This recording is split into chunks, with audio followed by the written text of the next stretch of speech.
Who the hell?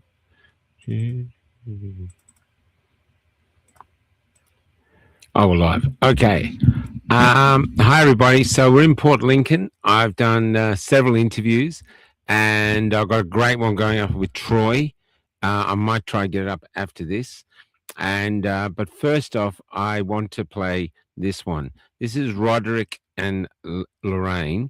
They came up from Adelaide to see us, and Roderick, tiny little guy, is 80 years old, and he's just so with it. And Loraine has a few physical problems, but she's with it as well.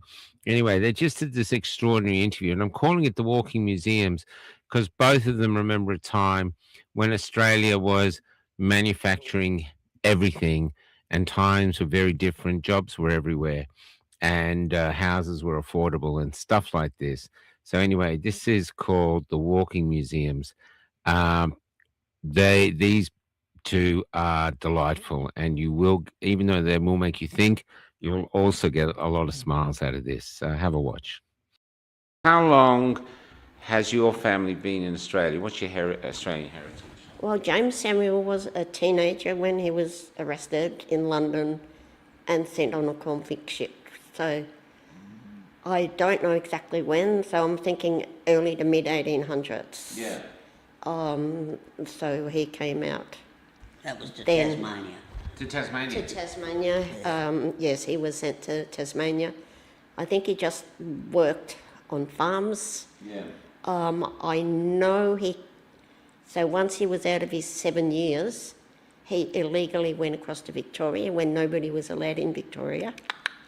So he did that. So he must have stowed away in a boat or something. He went with the Hendy brothers. the Henty brothers from Tassie over to Victoria. I don't know who they are. Oh, you they're very did- famous. they're the people that actually got Victoria going. Oh, okay. Yeah. Wow. What do you call them? Like Blacksland, Wentworth and Lawson. Oh, and explorers. Explorers. The Henty brothers were explorers Okay. that we learned about at school. Yeah. Gee, that old, you learned history at school, Australian history. And your heritage, how long has your family been in Australia? Can you trace it back to? Yeah, You'd be the same. the first one was the first half of the 1800s. Yeah. And you said they came from Scotland? Yeah. Yeah. Yeah. So I've actually got a postcard of the sailing ship that they actually came out on. No way. Yeah, and it was actually named the same name as my father, the John Donnell.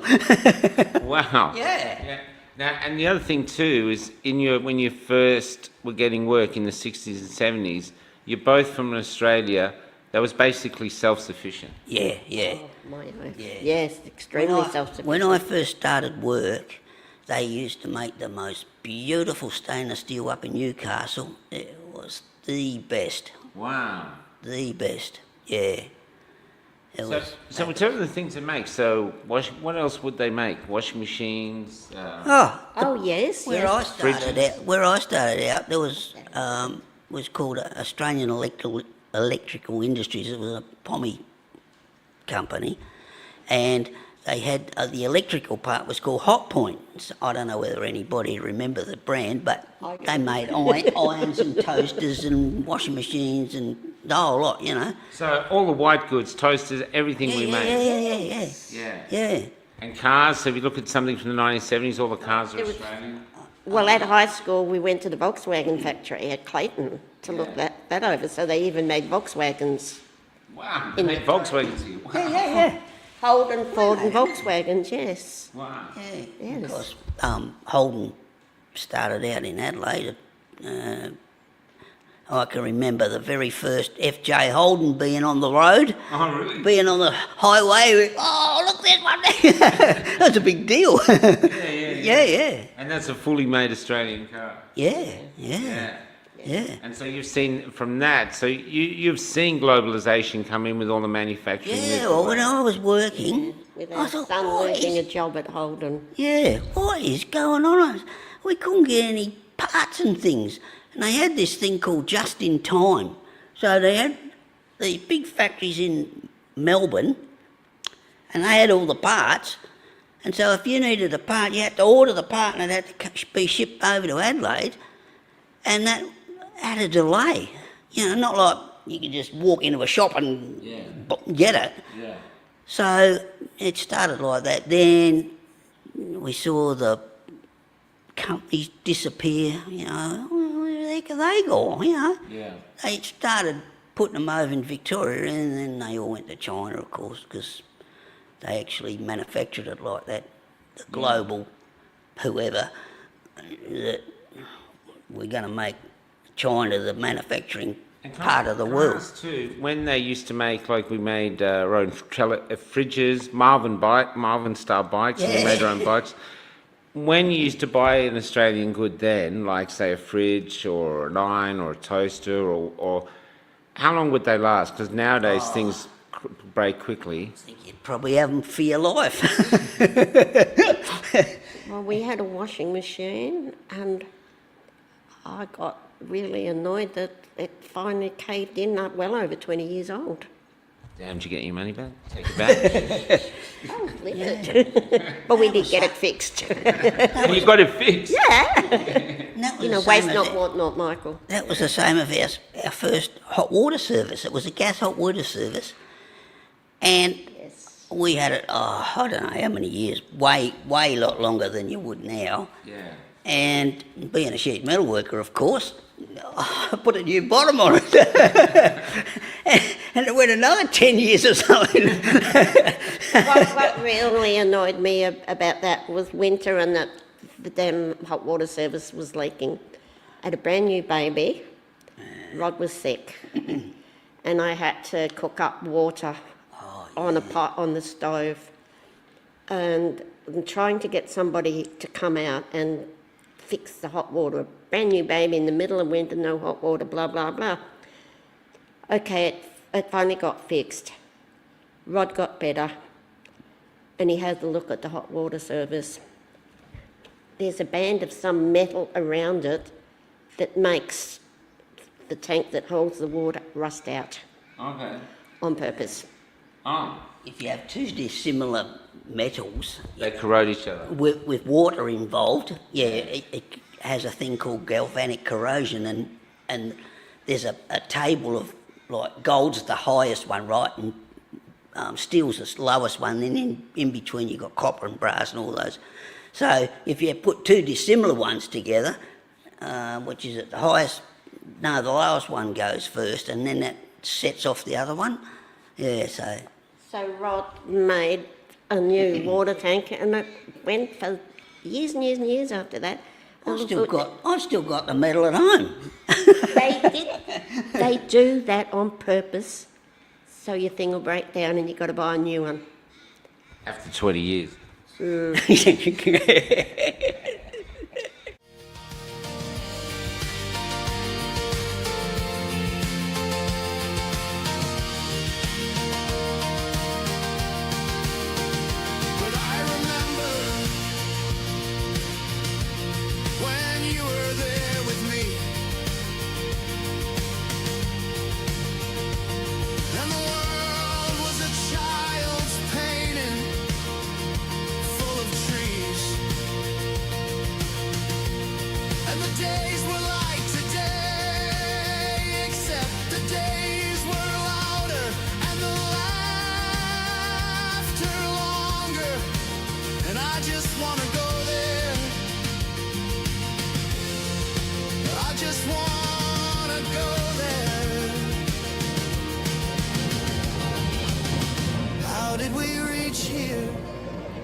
The view looks like the view I used to see, but somehow everything has changed. Everything is gone, and yet remains.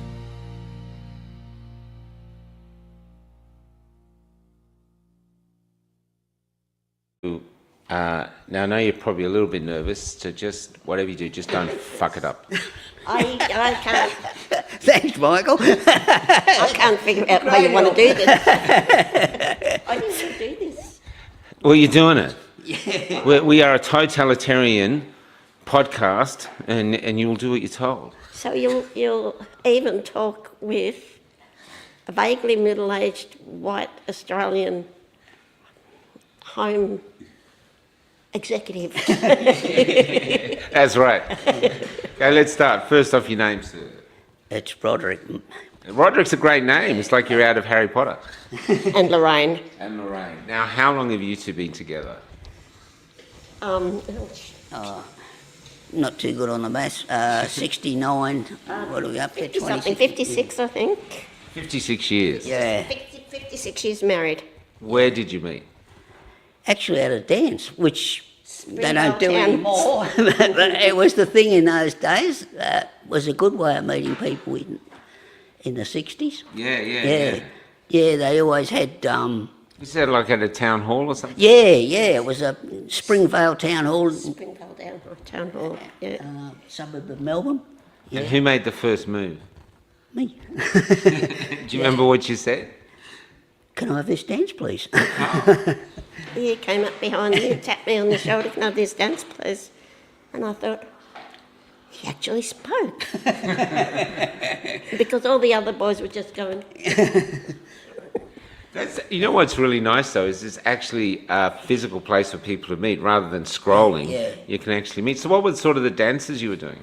Well, it was a really good place to go because there was 2 dance halls in the one venue, right? So there was a rock and roll hall, Yeah. and the other one was ballroom. And it was a thing that a certain time of the night, they stopped the other rock and roll hall and everybody had to go in and do the barn dance, Oh yeah, the progressive barn dance. Yeah. So there was that many people, there was 2 circles. It was really big. And Oh, wow. that was a really good thing in those days because you actually got to meet other people. Yeah, we've actually heard of this from people other because you're well. Tell them how old you are. Actually, before you do, this is what stunned me. I'm going to get you in a sec, but this stunned me. You drove yesterday. You left Adelaide at 10 o'clock, and you got to Port Lincoln 5:30. 5:30. Yeah. So that's about 800 k's or something. Oh, is that right, Phil? just over 600, 627 or something. Yeah. Okay, it's 650 kilometres you drove. How old are you? 80. That's incredible. Actually, something interesting. I was born on the day between the 2 atom bombs were dropped on Japan. Really? Really. Yeah, 7th of August, 1945. So the first one was dropped on the 6th, and the second one was on the 8th, which was my grandfather's birthday. Wow, that's really interesting. Yes, yeah. Yeah. So you met, now you've been together all this time, and we'll meet you now. You've met. Why did you end up following Cafe Lockdown? What's the attraction to this after all this time? Oh, no, I suppose, you went around and you actually got out there and you interviewed people that were suffering from all this madness, and, it's come to pass now that it was all a hoax. Yeah. So, And is this why, because you didn't take, why you didn't take it, so you decided not to take the jab. Why did you not decide that? Well, for health reasons, I didn't believe in flu jabs and I declined the very first flu jab, probably in 1960, 6 or 5. when did I start? Well, I started work in 66, so 67, 68, it just wasn't right. What were you doing then? I was in the Reserve Bank Okay. in Melbourne. Yeah. Oh yes, you weren't born, so you don't know the little 14th of February. Yeah. This is the song for the Reserve Bank. Now, that was was for decimal currency. Oh, what was the song? 14th of February 1966, that's when we went to decimal currency. Oh, yeah. Yeah, there was a little ad on television sort of to remind us. And the funny story with that is because I worked in the Reserve Bank, on the Friday, we were allowed to buy 10 shillings worth of coins. Oh. So I bought 10 shillings worth of coins, and there was 2 10-cent bits in there to make up the dollar. And I sold one to my big brother for a shilling. He went to the drive-in Saturday night and passed it in before it was legal tender. Without even knowing. And I'm wondering, they're counting money at the end of the night. We got fake money here. I wonder if they'd be worth a lot of money now, those 10-cent pieces. I don't know. I've got mine in a special folder with the old money sort of next to it. 2 shillings 20 cents. It must have been a huge thing though to change the currency. Yeah, it was. Yeah, and then there was the measurements and yeah. Oh, so they did the measurements and everything. So you went from feet and inches. They did the others when our kids were in junior primary. Yeah, they started with horse racing because there was a lot of people who follow horse. Instead of furlongs, it was metres, I think. Yeah. No, it'd be yards. No, the new one. Oh. Yeah. So they sort of brought it in. Yeah. And what did you do for a living? I was a sheet metal worker. Yeah, that's I right. always have been a sheet metal worker. And so you worked for a factory, you worked for yourself? Yeah, no, I work for other people, yeah. I started out in rainwater goods. No, I didn't. I started out in Sydney, actually, making cabinets for electrical equipment. Okay. And at that time, they were doing the Snowy Mount. No, it wasn't the Snowy Mount, it was down in Tassie. They were doing a big power station down there, and we were making all the switchgear. It was huge. Really? Yeah. Now it's like small. Yeah. So, but this was when manufacturing was huge in Australia. Yeah. So you were a part of making. Yeah, when we had it, but you were making everything. It was so busy. We were working long hours to get all these things out. And was there a lot of work for you? Like if you'd wanted work, you could have gone somewhere and got work? You could have walked out one door and in another. No worries. Yeah. Wow. Yeah. Was that the same for you in the bank? I went from banking. Oh, what happened? Oh, yes, I left the bank after I miscarried, and so that didn't work. So I ended up in a chook factory. In a chook factory? Cutting up chickens on an electric saw, yes. Nice. No, it wasn't. Which is a bit different than the Reserve Bank, I tell you what. Yeah. It was you saw a different side of life there. That was a part Yeah. of How it. long were you there? Maybe about 6 months. Yeah. And yes, very interesting. Then I did get pregnant and kept that one, and we moved over to Adelaide. When you got pregnant and had kids, did you end up working as well and put to daycare, or did you stay at home and you work? I didn't just stay at home. I slaved away at being a mother and a wife. I was not married to my house. I just did not get paid. Yeah, it was hard So times. it will take. Hard times. I it worked, was. yeah.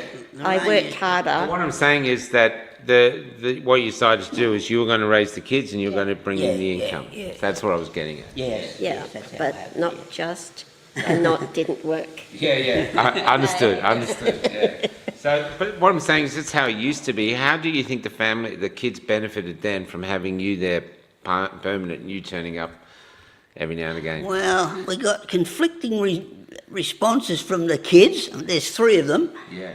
And the oldest one, I don't know where she lived. yeah, I don't think she's part of the family. 'Cause she can't said, for that. she said we were poor and all the kids at school you wouldn't talk to her because she was poor. But the other 2 said they had a great time. So, I don't know, must have come out of thin air. But the thing is, the oldest at the age of 17, she had her first child at 17, started her own businesses. Okay. The dance school and a dancewear shop. She sold that after 20 years, and she has her own business now. She works up in Sydney. She's a business coach. Oh, cool. She has spoken in America. Wow. Well, she wanted more money. She went out and got it. So, yes, so she doesn't realise she got that business ethic off her mum, because I did various things. I sewed children's clothing for a shop. I did family daycare. I did cleaning. I did all sorts of little jobs that didn't pay much. I sewed all the costumes for the dance school. I was an Avon rep, ding dong, you know. So I was sort of entrepreneurial in my tiny little way that people look down on. Yeah. And she's entrepreneurial in quite a big way. Yeah. So, and I brought up the kids to be independent. None of them they've been on the unemployment, Ainsley was on the unemployment thing, never been paid unemployment in their lives. So the oldest has had a life full of making your own businesses.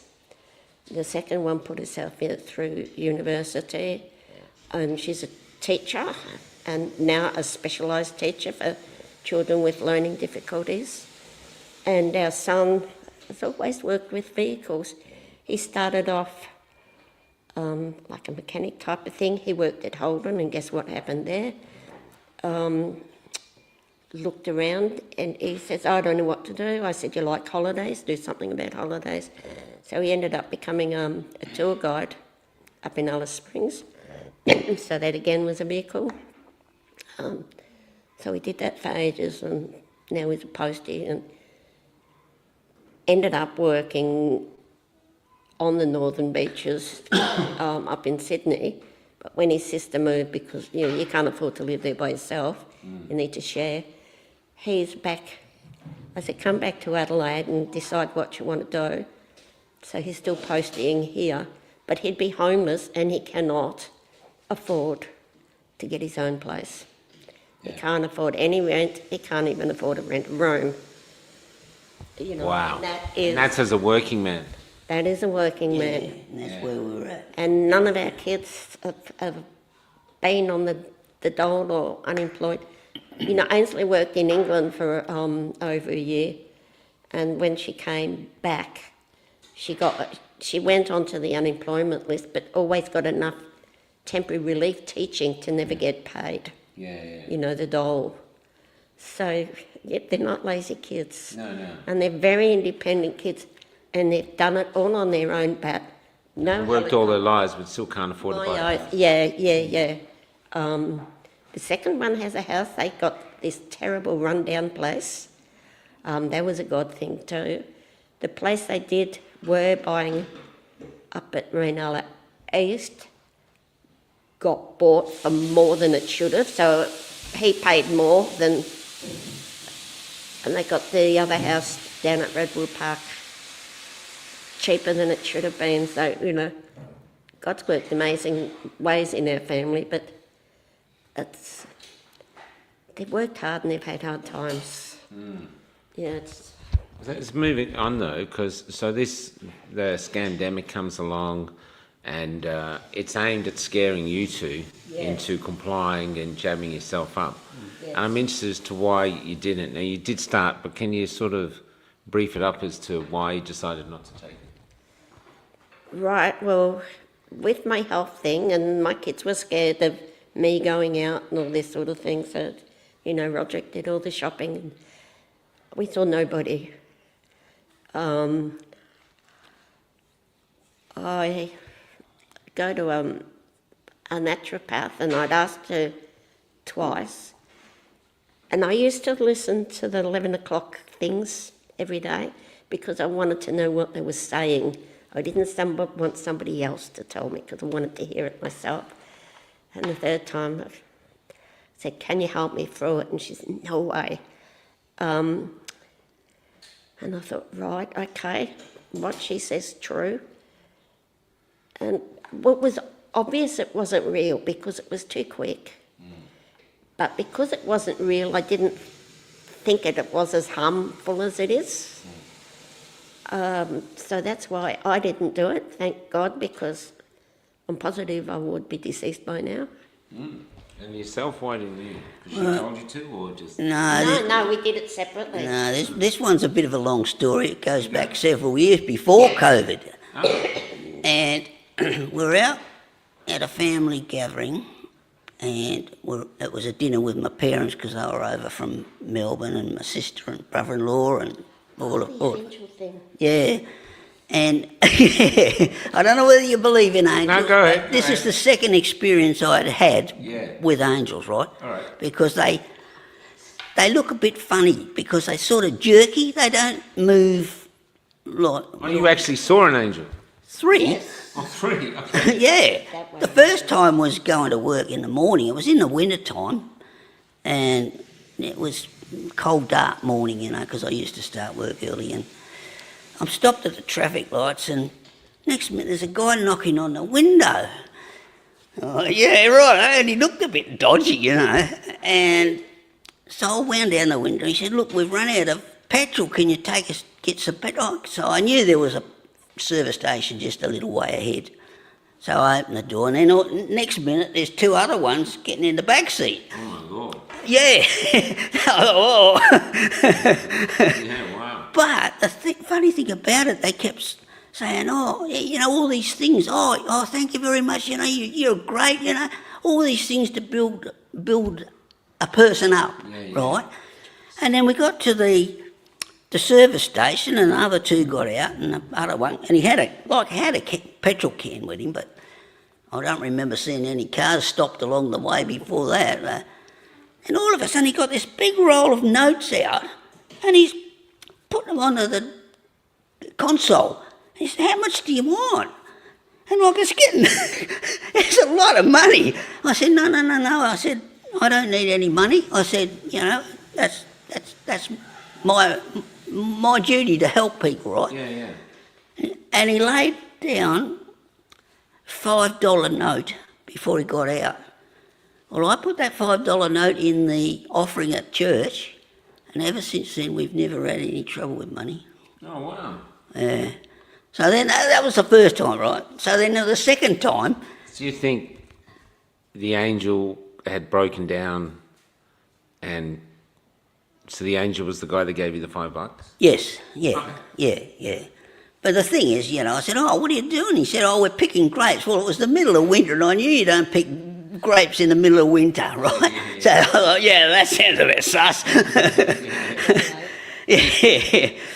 So anyway, I don't know, it might have been a fair while between the 2 incidents, and we were at a hotel, right, and there was a rock and roll night going on, you know, and these, again, 3 people, they were all decked out in chains and all funny looking things.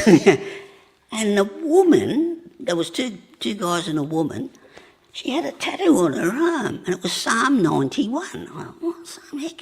It's not something that you normally see, you know. Okay, Psalm 43 or, you know, other Bible verses, but not Psalm 91. So anyway, What's 91? I don't know 91. yeah, Look it up. yeah, it's quite in depth. It's about God loving people Okay. and will take care of them. Yeah.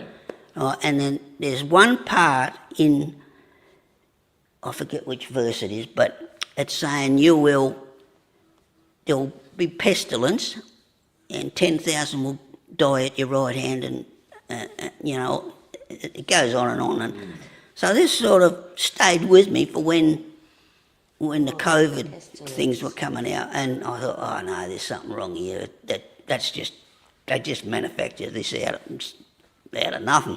Yeah. And I thought back to this psalm, and I thought, no, I'm not having it. I'll be looked after.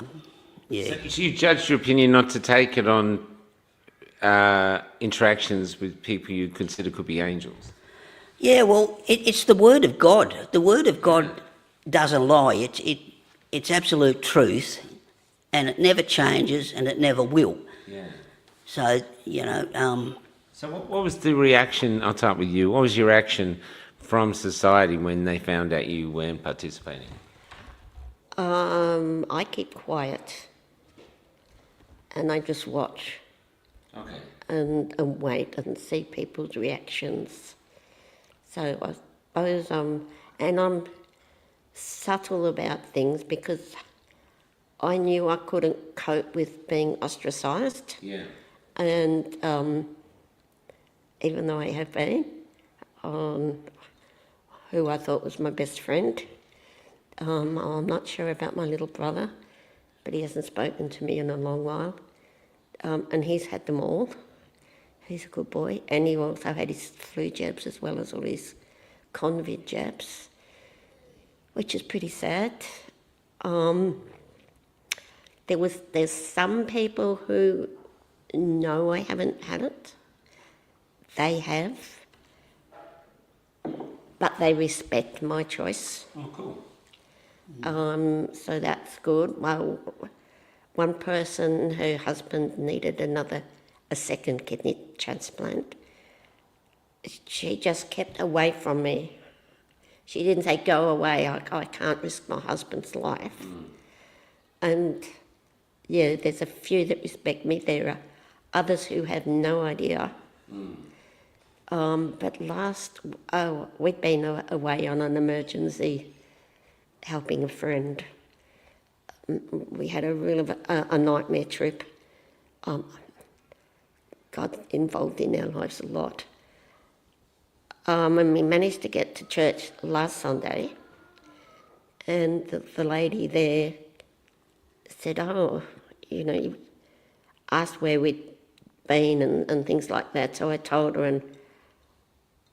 and I mentioned that we hadn't had the jab, and I said, this whole con of these last few years makes me so angry, and she was just... So I am starting to slowly speak up, and you don't mind if I say what I was saying this morning. Our son lives at our house, and our husband lives at our house. And I started watching Hoodie from the floods in Lismore right back in early 2020.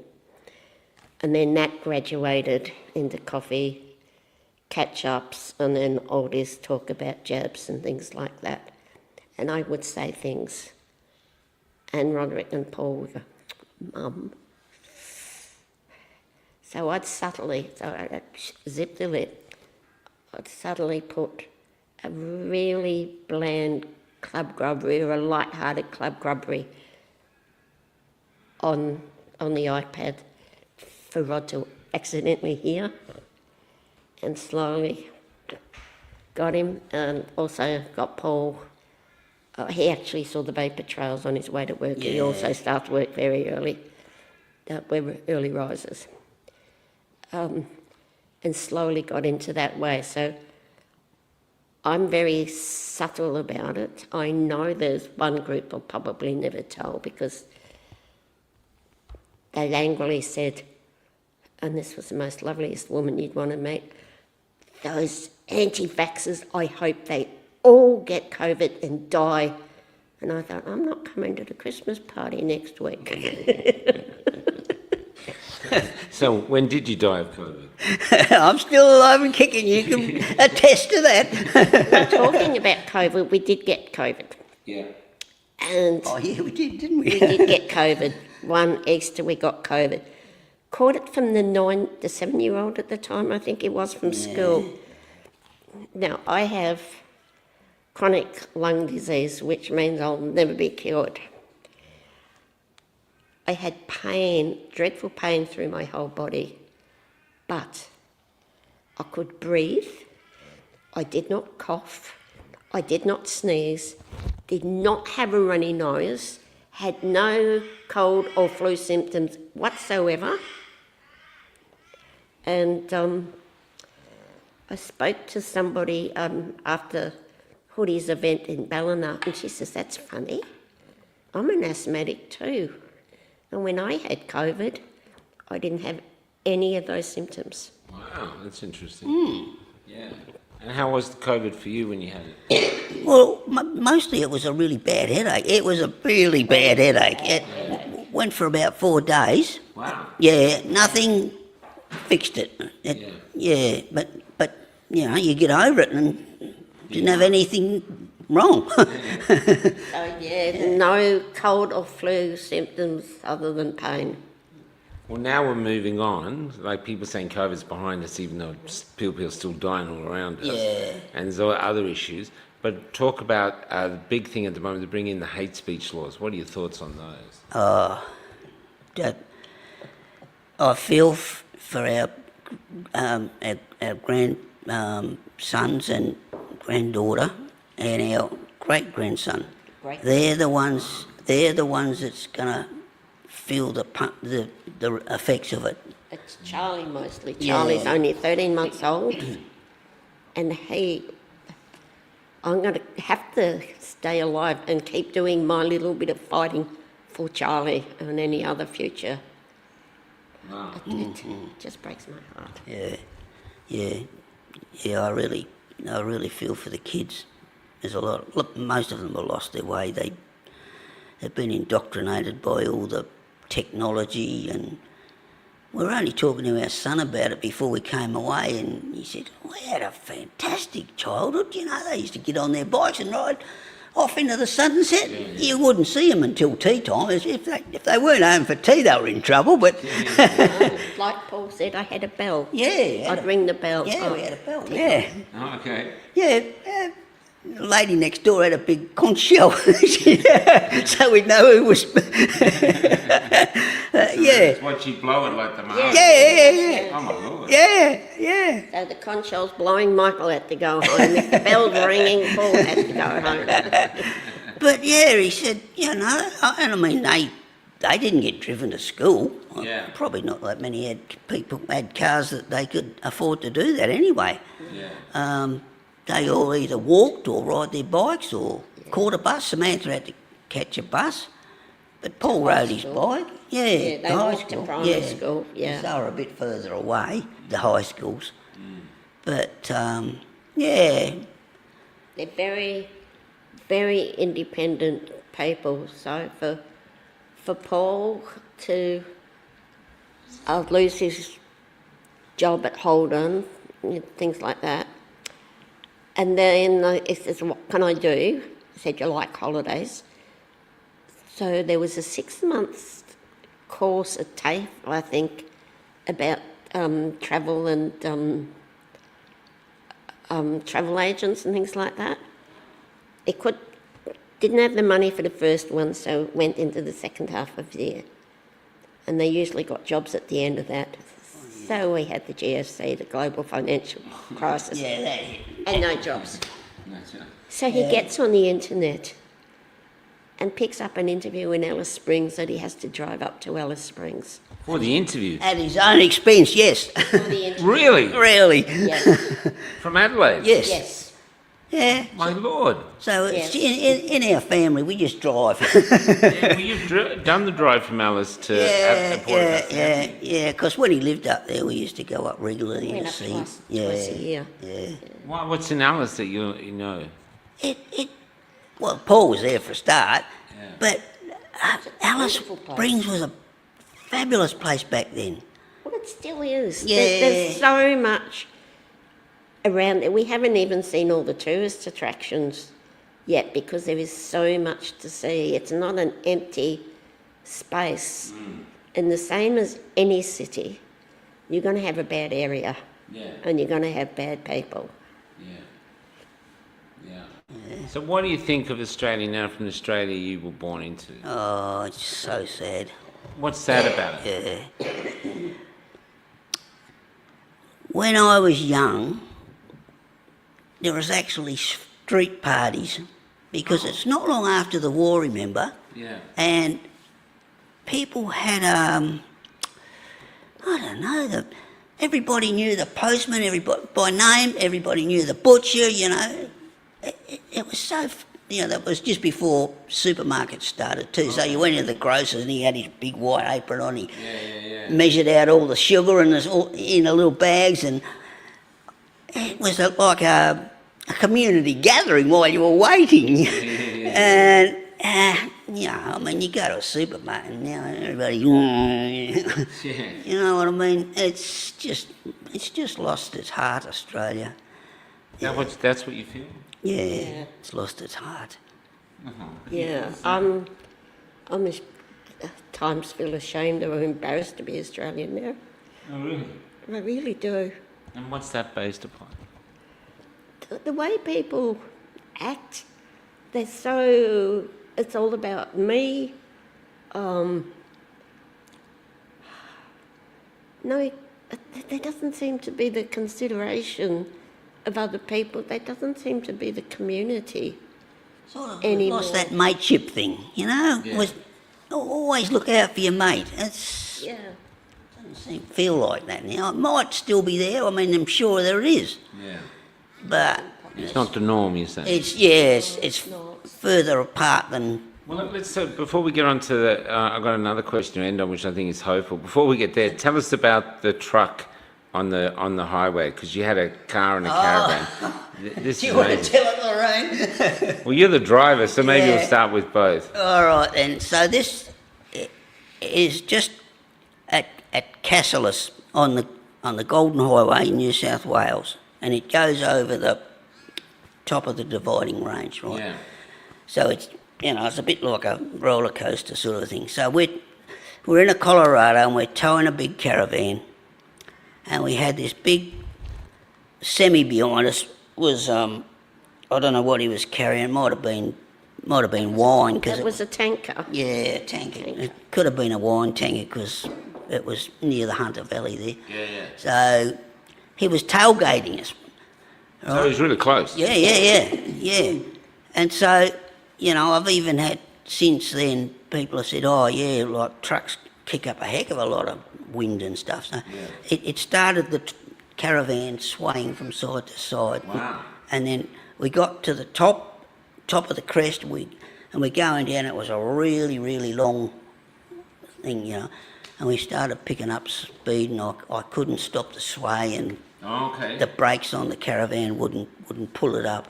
Yeah. And I had actually had a special device put on it to stop that. To stop the sway. Oh, okay. Yeah, Okay. I forget what it's called now, but yeah, and it was only new back then. Yeah. Yeah. So we had that on there, but it didn't do any good, and we started to pick up a bit of speed, and I said to Lorraine, I said, well, this is it. I can't do anything more. And the next thing we know, we come to a standstill. Wow. We were still on four wheels. The caravan was on its side, and we'd obviously hit the what do you call it? The armour Yeah. plate. So the railing to stop. Yeah, and there was big gouges in where the bull bar had dragged along it. So we must have gone backwards a fair way, and we came to a stop, and we both looked at each other and we thought, what's happened here? Tell the story about the woman who thought you were dead. That was hilarious. Well, when we stopped, and I'm sitting there going, are we dead? And I looked out the front and I saw a woman staring at us with a look of horror on her face, and I think, oh, she thinks we're dead. So maybe we're not. And I kind of waved at her, and she came up to speak to us. Then I turned and I looked up at the tanker driver, and he gave her the biggest grin and wave. Right, and you said he put his thumb up. Oh no, Lorraine saw that. I was on the phone to the insurance company. You were just sitting there. Was I? We were just sitting there because we're in Shock. Yeah. shock. Yes. You were saying that they were putting the thumbs up on other truck drivers. Do you think this might be a hobby of theirs? Oh, absolutely. Because I don't trust tanker drivers anymore. We've seen it on all like we travel on a lot of major roads, and they're not like the old-fashioned truckies. Yeah. No, they're not like the old-fashioned ones. I mean, they're so powerful and so fast now. Yeah. A whole big road train with 3 or 4 trailers, and they pass you like as though you've got the handbrake on. That's true. Yeah, I can vouch for that. we only used to see the road trains on the Stuart Highway up to Alice and back. Now we're seeing them sort of in the states we've travelled, which is Queensland, New South Wales. Just a little bit corner of Victoria and Adelaide. But then we don't have that trouble with truck drivers, Yeah. only the tanker drivers, and we've witnessed it elsewhere. Okay. And I don't know what it is. Maybe it's the fumes gets to them. I don't know. Now, the other question is, how have you managed to stay together for 55 years? Oh, that's a lot to do with Loraine. Really? Yeah, absolutely. She's threatened you with like death if you try to leave her or No, something? quite the opposite, really. Yeah. No, very, what's the word? I've forgotten the word. Stubborn. Yeah. Stubborn? Yeah. We haven't always been rosy. Yeah, of course. We haven't that often been rosy. Yeah. No, I think the secret is what I found out a long time ago is the house is a woman's nest. And if you mess with that, you're in trouble, right? As long as you go along with that, you're all right. No, it's a true fact. I know, I love it. It's just that simple. It's a true fact. It's a psychological thing. Yeah. Because we've got different roles as men and women. Yeah. And that's the woman's the nurturer, you know. She has to bring up the kids and food on the table and all the rest of it. And you're the provider, bringing in the cash and everything and fixing everything up. Yeah, but I mean, it's not always cut and dry because in Lorraine's case, she always had these little side things that she'd bring a little bit of extra money in. Because what I brought in really only paid the mortgage. Okay.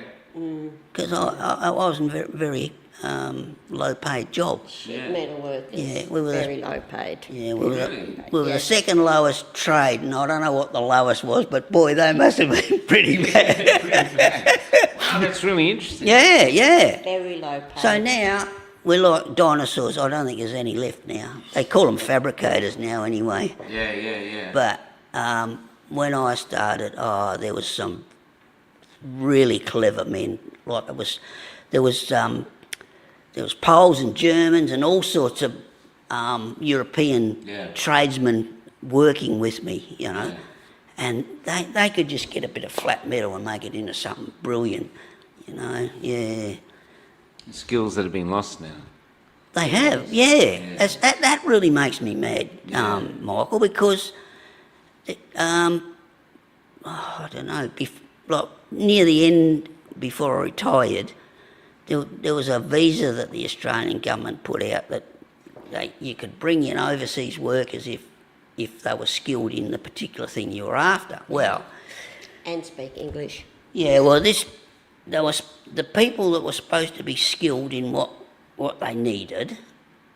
They were supposed to be able to speak English, and Supposed to be sheet metal. oh yeah, they were supposed to be Sheet metal workers. good at what they did. Well, this is a funny story. The very first day that they turned up, right? 2 Chinese. Oh yeah, sorry, 2 Chinese. One was from Beijing, and one was from Shanghai? yes, but they say Songhai. okay. Yeah, they pronounce it Songhai. I'll Yeah. just put in this little bit. They were enemies like Melbourne and Sydney. Yeah, Okay. couldn't stand each other. Oh man, and they were living together, you know, in this accommodation. Well, anyway, the first day they came into the factory, they're getting shown around by the boss who owned the factory, you know, because it wasn't very big, and the factory manager, right? And they're showing these guys some of the things, and at that time, we used to go to a Chinese restaurant quite a lot, you know, we got to know them, and they given me this big calendar, you know, it was really big. It had Chinese writing on it, you know, and Chinese illustrations and things. Well, they looked over and saw me standing there with that. They just left them. 2 bosses came over and started talking to me. Yeah, and it turned out like I was the only one that could make head and a tail out of what they were saying and that. Yeah. So were they good at their jobs? No, I had to teach them. So they didn't know it at all? No. No, Well, they weren't knew. even- They weren't sheeties at all. No, one of them was actually a supervisor on an oil rig. Oh. Yeah. He worked for an American company. And the other one, I don't know what he did, but he was up in Beijing. He actually had a wife and 2 kids or 3 kids, I can't remember now.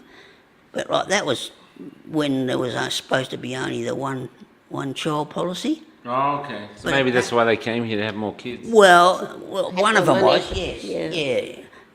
The one from Songhai, he only had one daughter, Yeah. but I think they had other ones since they got here. Yeah. Yeah. But it was another God thing, Michael, because when they were coming, I was a bit, I don't know, I felt that Australian boys should have been getting taught to be sheet metal workers, not bringing people in from overseas. Yeah. And Apprentices. yeah, absolutely. And so we were in a small group at that time, and I brought this up, and anyway, they prayed for me and give me guidance, and that. And all these things just sort of happened on their own account. Yeah. It was quite amazing, really. What would you like to see happen moving forward now in Australia? Any advice for our Prime Minister? Quit. I heard that.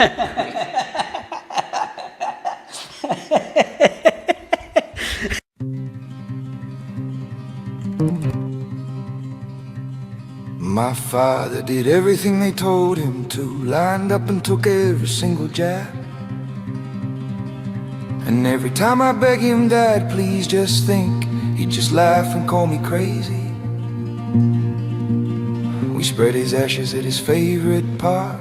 I have to say I thought I was out of tears, until his sister whispered into my ear, my love, my poor love, welcome to our weeping years. Tanya was a nurse working in the bush. She didn't want to take it herself, but because she loved the people out there, she decided to take a chance. Now she's going through a metamorphosis, because Pfizer gave her multiple sclerosis. Now she lives with her mother in the city, like a ghost watching us all forget her. And while she is still too angry for tears, all I could hear in her burning eyes was a broken heart warning me, my love, my poor love, welcome to our weeping years. Welcome to our weeping years. And no one is allowed to talk about it. Take all your pain and keep it to yourself. If vaccines are safe and effective, then you must be the thing that's wrong. You're not worthy of state recognition. You're not worthy of any compensation. Not even worthy of a human singing your song.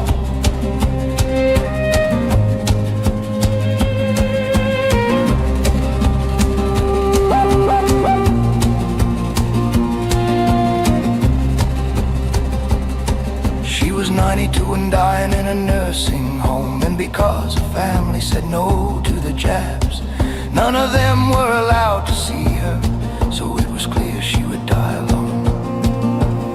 But then one of her older granddaughters took matters into her own hands. After dark she would break into the home and sneak down the corridors like a thief. Then while the carers were all watching TV, she would climb in bed and spoon her grandmother. She would get into her grandmother's bed and spoon. And even now I can see them there, huddled together like babes lost in the woods,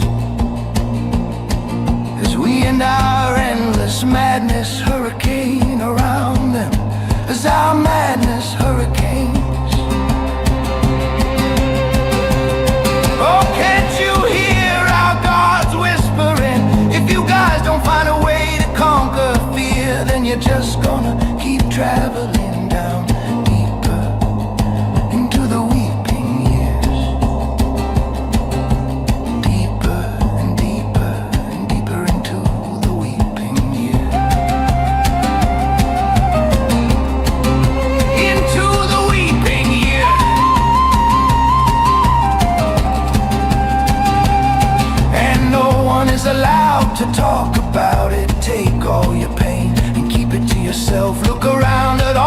tumultuous years for lying has replaced the truth.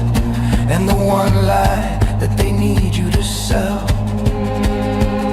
is that the system cares for you. And the one lie